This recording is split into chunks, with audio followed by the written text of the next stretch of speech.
Welcome again, Module 3.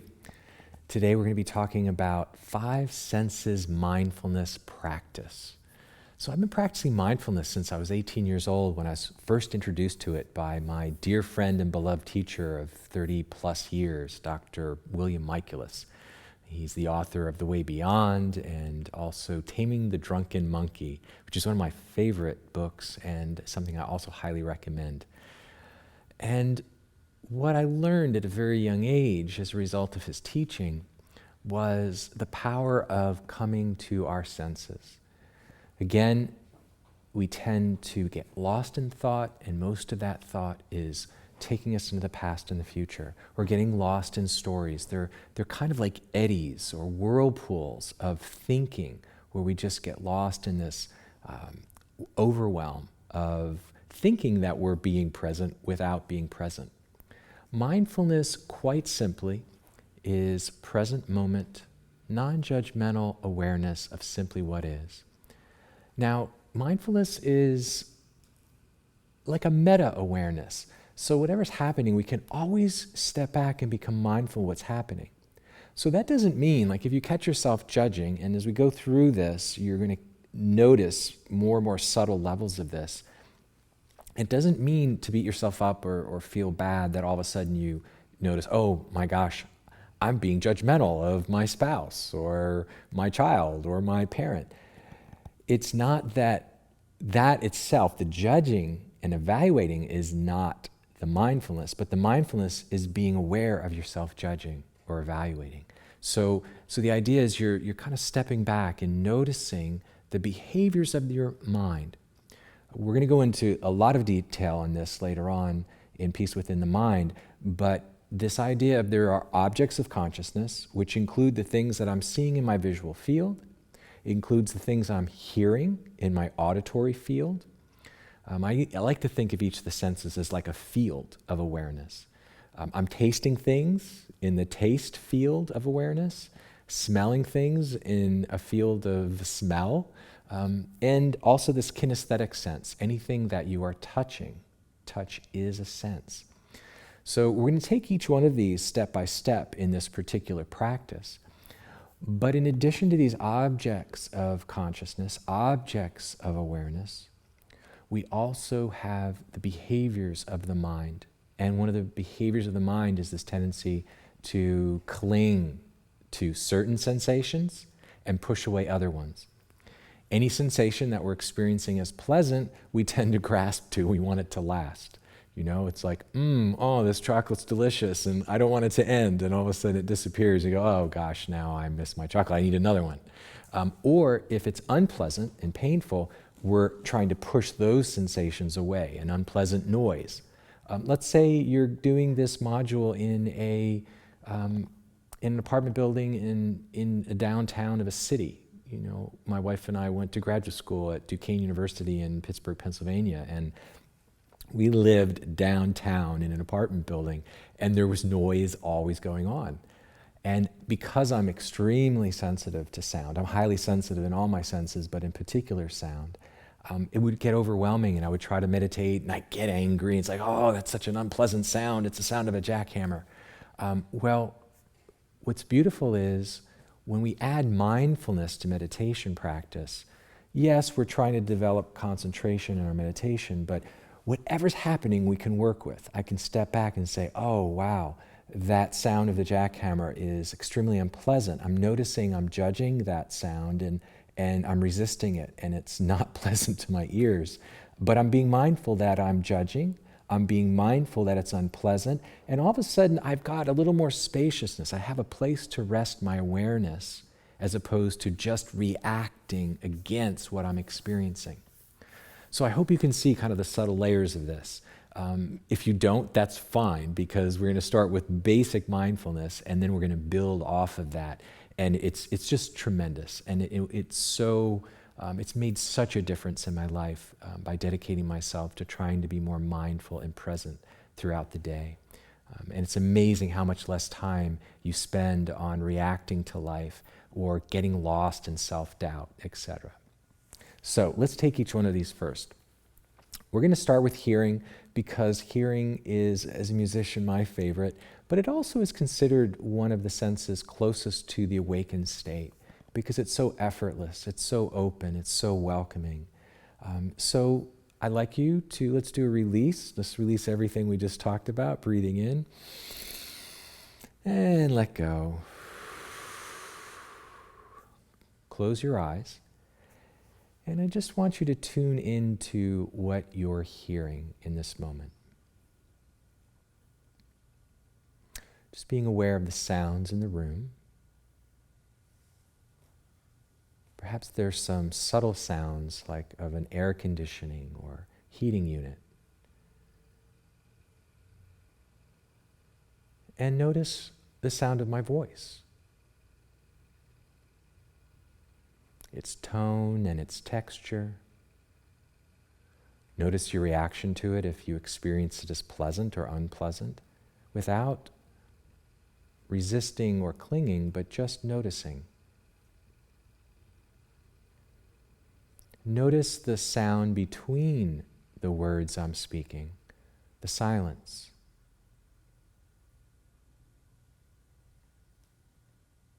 Notice when you tune into the silent spots, the silence deepens.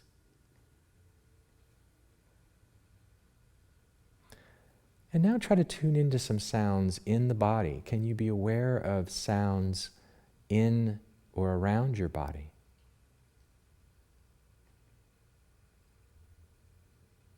This takes a little more practice, but there are actually sounds of silence.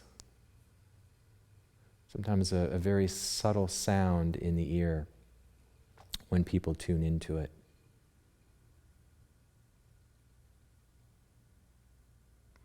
For those who maybe have meditated for a while, you can even get to the point where you hear the heart.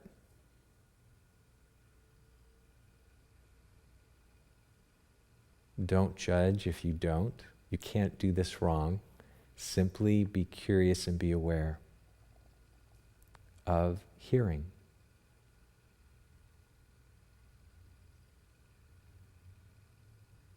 And now let's slowly opening our eyes. I wanted to just give you a taste of mindful hearing. Another beautiful thing you can do with mindful hearing is get some headphones and take one of your favorite pieces of music and lie down, close your eyes, and really listen like you've never listened to that piece of music before. And really, really notice, all the different shifts and changes in the sound, the rhythm. Be really curious, inquisitive, and open without judging the experience, but really being mindful, like really tuning in. And it's extraordinary how much you realize you're not hearing. Many people hear a song but aren't really even aware of the words. And so you really can tune into the words. Really try to name the instruments you hear. And then journal in your Peace Within journal a little bit about the experience, how it felt, how you experienced it, and also, how it was for you, what you noticed. Another thing you can do with mindful hearing is next time you go out in the world, really tuning to the sounds. Like we'll talk in different parts of the training about taking a mindful walk. And one way of taking a mindful walk is tuning into the auditory field. So listening to birds, so many people will do a walk and really not listen, they're lost in thought. So let's shift to the visual field. The visual field is incredibly rich, incredibly detailed, and so much so that sometimes it can cause stress. And we'll talk about this in different ways, but that whenever we close our eyes, we're actually reducing a lot of brain activity, of almost 2/3, because it takes so much to process visual information. We deal, one of the things with people who've had trauma in particular, a visual mindfulness practice or mindful seeing. What happens again in trauma is we tend to get triggered by things in our world that can trigger a past memory, or we feel all of a sudden depressed or anxious. So I do this with a lot of people, like even when you're, let's say, going into the grocery store and sometimes can be overwhelmed with a lot of the visual stimulation. Just feels, there's so many colors and there's so many objects and there's so much stuff going on. Well, one way to do that is kind of lower your eyes and just kind of reduce the visual field. In filmmaking and videography, it's one thing of just looking at different angles and what happens and shifts what the viewer is seeing by how we might shift the lens. Well, you have these extraordinary lenses all day long, and you can reduce stimulation by just focusing down in front of you a little bit. I do this when I go through the mall because I can just get totally overwhelmed by all the stimulation. So I just shift my field of reference to looking more at a few feet in front of me while I'm walking. We're going to talk about giving yourself kind of a nice, gentle Mona Lisa smile, and I'll tell you more about what that means in the next video. But it really helps you kind of adjust the amount of stimulation. The next thing you can do is, let's say you're having a conversation with somebody and you're getting anxious or you're getting overwhelmed by what they're saying. Well, a little practice you can do is trace the outline of their body. Just imagine you're like an artist and you're listening to what they say, but you're also allowing yourself not to get lost in thought and, oh my gosh, what this person thinking or what they're going to expect of me, or all the things where we start doing this kind of future tripping and we get lost in thought, creases anxiety, we're out of our body. Instead of that, come into your deep belly breath and just imagine you're tracing the outline of this person as you're talking to them, and you also then you might even notice, just tell yourself the color of the clothes they're wearing: green, yellow, black, whatever it might be. Even right now, you could imagine tracing the outline of my body, or even just saying to yourself the color. Well, I usually just wear black, so that's not going to be that visually interesting. But you can see where we're going is all of a sudden when you begin to label what's happening in your visual environment or tracing the form of what you see in your visual environment. A little more advanced practice is getting to notice the space around objects. In art, we do this a lot where you're looking at negative space. So in all these practices of the senses, we're really just kind of dropping in and dwelling in this field, whether it's hearing or seeing. So those are a few things you can do both with mindful hearing and mindful seeing. So let's release that. The next sense, which is something I really want you to begin practicing throughout this next module, and that's mindful eating. There's probably few things that people become more obsessive about in our culture, besides thinking, than eating. And mindful eating has been one of huge things in my own life to, number one, be present when I'm eating, but it's increased my ability to just be much healthier around my eating habits and to try to avoid overeating and be more present in the experience. So what is mindful eating? Again, we're kind of slowing everything down. So when you're having a mindful meal, the idea is, even from the preparation, to really be in the experience, really feeling everything that you're doing. Let's say that you're making something that involves cutting up a bunch of vegetables. You do your release, you set out your vegetables, you notice the color, you notice the texture. Let's say you're cutting some carrots and you're feeling the texture of that carrot as you're cutting the carrot. You take a minute, you smell the carrot, you're tuning into the sensation. Now let's say you're cooking and you're really just noticing and you're being very present. You're not trying to do 2, 3, 4, 5 things at once. Mindfulness is not about multitasking. It's trying to do one thing and doing it very well and with a very present focus. So let's say now you've made your meal and you bring it over and you're going to have a nice meal. And let's say you open up the shades so you can see the light from outside.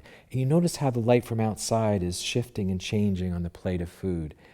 And you take that first bite and you just even notice kind of how the visual field changes as it gets closer to your mouth. And again, you smell it. When you put it in your mouth, you're really giving yourself a minute to maybe close your eyes so you can really tune into all the sensations in your mouth as you're beginning to eat your food. And you eat it more slowly. You eat it with more awareness, more presence. And you put your spoon down, your fork down, and let's say you take a nice deep breath, and you're really enjoying that bite of food.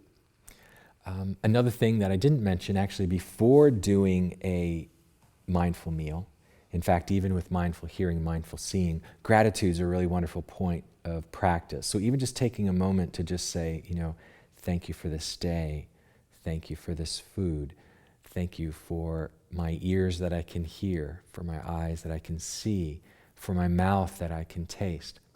Being grateful for our senses is a wonderful way to begin each of these mindfulness practices. So mindfulness eating, I'd really like you to practice at least 1 or 2 mindful meals a week. What you'll find by putting aside specific time to have a whole meal mindfully, you'll find little mindfulness dropping into every time you have to eat. Even if I'm in a bit of a rush and I have to, eat standing up, let's say, which sometimes happens, what I try to do is I do my release into the now. I do 3 nice deep breaths. What's very interesting about slowing down and breathing deeply before we eat, that actually kicks in the parasympathetic nervous system, which is our rest and digest. Some people believe that actually the reason why people evolved praying before a meal or saying grace is because when we breathe deeply and do that, that actually releases hydrochloric acid pumps in the digestive tract. So again, peace within helps our integrative wellness because it just allows our body to function more efficiently. So mindful seeing, mindful hearing, and mindful eating. Let's do another release. Breathing in and release. So the last one we're going to work on today with this mindful sense practice, and again, we'll probably talk about different ways you can do this in all the different senses. But for this particular video, a mindful shower or a mindful bath, this is really one of my all-time favorites. It always surprises me that oftentimes this experience, that should be one of the most relaxing, enjoyable experiences, taking a shower, taking a bath, one of the most sensual, beautiful experiences we can have. And we'll talk more about water, since water is a theme of this whole training program, that more happens than just cleansing the body when we take a shower or bath. But oftentimes what happens is people relax, they're enjoying the experience, but then all of a sudden they click into, what do I have to do today, or what went wrong on today? Partly because you're so defended against your thoughts in the shower or a bath, that actually some people come out of a shower or bath more depressed than when they went in, because they've gotten lost in all of this negative self-talk. So in a mindful shower or a mindful bath, what you're doing is, I want you to turn the lights down low, and the idea is to be fully present. So when you're in the shower, one of the first things to do is, wherever you feel the water hitting on your body, you're simply saying to yourself, water on my head, water on my shoulder, water on my hands. You pick up some soap, you say, soaping my hands. You're basically making a little comment on each thing you're doing, and then you're tuning into the kinesthetic sense in particular. Maybe you're going to go ahead and smell the soap. When was the last time you really smelled whatever soap it is? Another way to kind of enjoy it, if you've always used one kind of soap, you actually lose the awareness of the smell of that soap after a while. So switch out the soap you use. Go and, go mindful shopping for some really fun soap or soap products to take a mindful shower, a mindful bath. It can be nice to put on some nice, relaxing music. And the idea is to really get into the experience, to dwell with the experience with an open mind and an open heart, to where you're just fully present. This is something that's been very helpful for people, again, with trauma, because it helps you come into the body, come into the moment, and get out of the past and the future, which is where anxiety and depression get hold of you. So this has been my brief introduction for this video. There's more in the book, and we also will be talking about some other mindfulness practices as we go along. But I'd like you to journal about your experience with these mindfulness practices. I'd like you to come up with some mindfulness practices of your own, where you can tune into being mindful of different activities using this extraordinary, open, exquisite 5 senses that we have. So great to share this with you again. Be well, God bless you, and we'll see you on the next video. Namaste.